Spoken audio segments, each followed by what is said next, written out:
Tentu kita tahu Tritunggal Allah Bapa, Putra dan Roh Kudus. Tapi tahukah Anda bahwa di akhir zaman nanti akan ada Tritunggal imitasi, lawan dari Tritunggal Maha Kudus? Tertulis di Wahyu 12 dan 13. Selain itu, dua pasal ini juga menjelaskan bagaimana sistem pemerintahan total oleh Antikris dan kemungkinan besar menggunakan teknologi. Tritunggal imitasi yaitu naga merah besar, Antikris dan nabi palsu. Wahyu 12 ayat 3 berkata, "Lalu tampaklah suatu tanda yang lain di langit, dan lihatlah seekor naga merah padam yang besar, berkepala 7 dan bertanduk 10, dan di atas kepalanya ada 7 mahkota." Wahyu 12 ayat 9 juga berkata, naga besar itu si ular tua yang disebut iblis atau Satan yang menyesatkan seluruh dunia, dilemparkan ke bawah, ia dilemparkan ke bumi bersama-sama dengan malaikat-malaikatnya. Naga merah besar adalah imitasi dari Allah Bapa.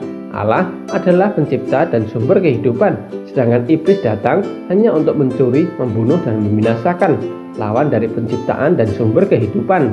Dan kabar buruknya, naga itu mengincar orang Kristen. Wahyu 12 ayat 17 berkata, naga itu pun marah kepada perempuan itu, lalu pergi memerangi keturunannya yang lain, yang menuruti hukum-hukum Allah dan memiliki kesaksian Yesus. Di akhir zaman, orang Kristen menjadi incaran dari mereka. Tapi jangan takut, di masa paling sulit sekalipun, Allah tetap melindungi kita. Lalu yang kedua adalah Antikris imitasi dari Yesus Kristus. Wahyu 13 ayat 1 berkata, "Lalu aku melihat seekor binatang keluar dari dalam laut, bertanduk 10 dan berkepala 7. Di atas tanduk-tanduknya terdapat 10 mahkota dan pada kepalanya tertulis nama-nama hujat." Dalam Tritunggal imitasi, Antikristus digambarkan sebagai binatang yang keluar dari dalam laut. Bisa saja diartikan seseorang yang berasal dari bangsa-bangsa lain. Kristus artinya diurapi, yang mengurapi adalah Bapa, sedangkan Antikris tidak diurapi, atau bisa diartikan yang diurapi oleh iblis atau imitasi dari Bapa. Dahulu, iblis menawarkan kekuasaan pada Yesus, tapi jelas Yesus menolaknya.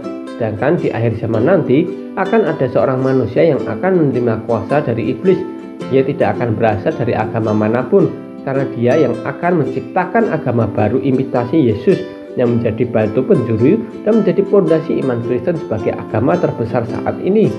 Antikristus akan memerintah selama 3,5 tahun dalam satu pemerintahan total, satu agama, satu ekonomi dunia, dan dia akan mengadakan berbagai mukjizat yang membuat banyak orang tertipu. Antikristus akan mengalami luka yang membahayakan, tapi bangkit dan memukau dunia. Ini adalah bentuk imitasi dari kebangkitan Yesus Kristus. Wahyu 13:3 berkata, "Lalu tampaklah kepadaku satu dari kepala-kepalanya seperti kena luka yang membahayakan hidupnya, tetapi luka yang membahayakan hidupnya itu sembuh. Seluruh dunia heran, lalu mengikut binatang itu." Bisa jadi dia melakukannya dengan bantuan teknologi. Siapa tahu seperti film Terminator atau Avenger Age of Ultron, atau mungkin seperti Alita Battle Angel. Ingat, teknologi berkembang sangat pesat dan tak terbendung lagi. Hal-hal seperti ini sudah menjadi hal yang masuk akal dan tidak mengherankan lagi. Dengan kuasa dari sang naga, dibantu dengan nabi palsu, Antikris akan memaksakan kehendaknya kepada seluruh dunia.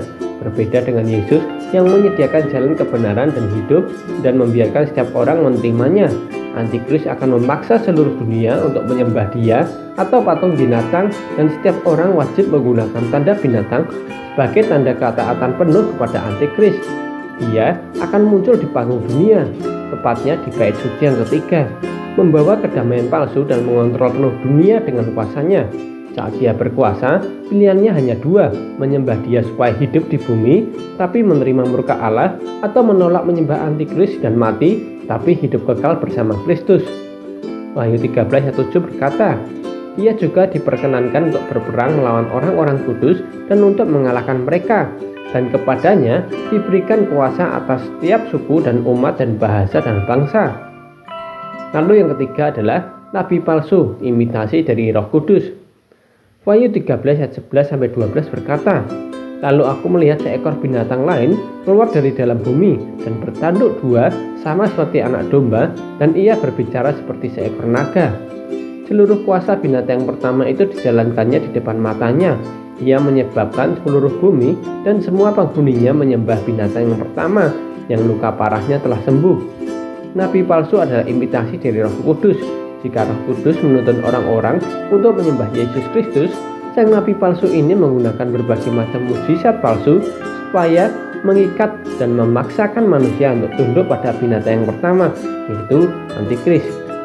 Wahyu 13:15-18 berkata, kepadanya diberikan kuasa untuk memberikan nyawa kepada patung binatang itu, sehingga patung binatang itu berbicara juga dan bertindak begitu rupa, sehingga semua orang yang tidak menyembah patung binatang itu dibunuh. Ia menyebabkan semua orang, kecil atau besar, kaya atau miskin, merdeka atau hamba, diberi tanda pada tangan kanannya atau pada dahinya, dan tidak seorang pun yang dapat membeli atau menjual selain mereka yang memakai tanda itu, yaitu nama binatang itu atau bilangan namanya. Yang penting di sini ialah hikmat.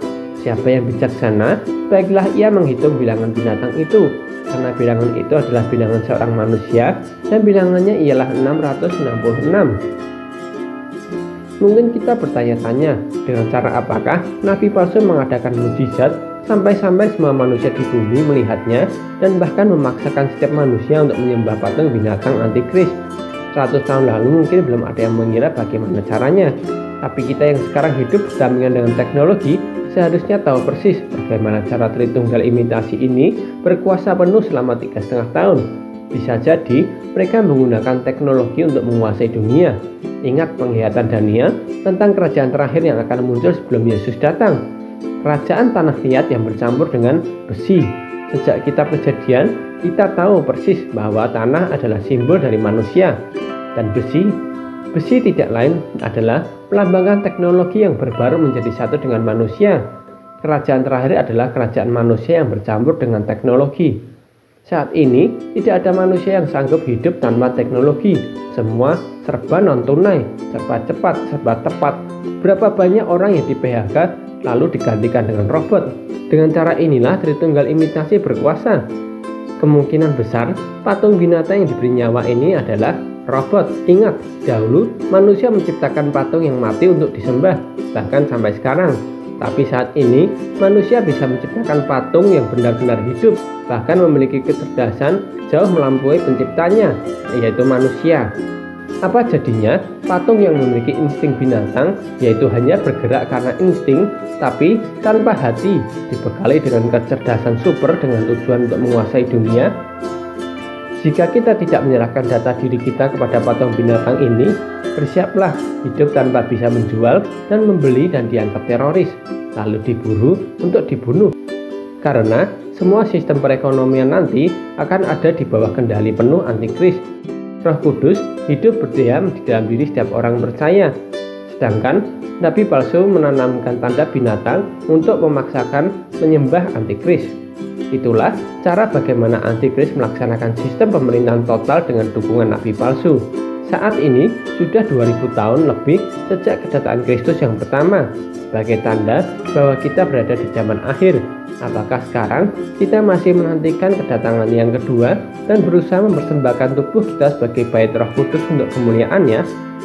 Titus 2 ayat 12-13 berkata, Ia mendidik kita supaya kita meninggalkan kefasikan dan keinginan-keinginan duniawi, dan supaya kita hidup bijaksana, adil dan beribadah di dalam dunia sekarang ini, dengan menantikan penggenapan pengharapan kita yang penuh berkat dan penampakan kemuliaan Allah yang maha besar dan Juru Selamat kita Yesus Kristus.